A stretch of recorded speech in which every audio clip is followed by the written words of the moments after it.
That was another one of those spaces that was, yeah, I was the only Black student. We were living in rural South Carolina at the time. I didn't like being there, and I didn't feel like I was learning what I needed to learn. And I said that in my 5-year-old way to my parents over and over and over again until they decided to take me out of that school and homeschool me for a little while. And I think that taught me that I had the knowledge to know what I needed and the right to ask for it.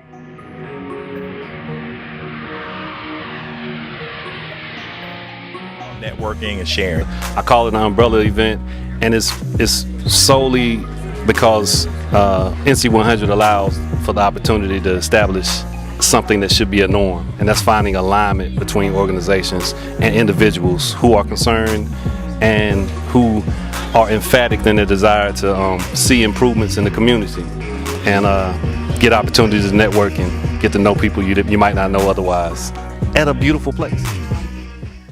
Forming a digital inclusion coalition. So that coalition was a group of 27 individuals across 17 agencies in our community, and NC 100 helped to convene that. And so that group came up with a plan that would really look at access, adoption, and sort of the infrastructure pieces, so all three of them within our community. Because we know that even if the infrastructure is there, if people don't have low-cost service or devices, they're not going to adopt internet as an option. And we know that people need to be engaged online to be fully participating members of our society.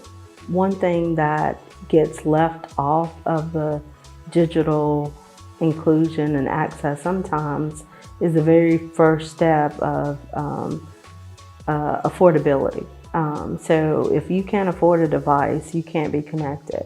And so NC 100 not only wants to bring the device to communities and people who may need help acquiring those things, but also once you get it, what do you do with it? My parents are in their late 70s and could not figure out how to make a COVID vaccine appointment. And if it wasn't for me to help them through that process on their Android phones, they wouldn't have been able to access that. I mean, they were on the phone for hours. I think about what a struggle that was for them, and I had to help them every step of the way.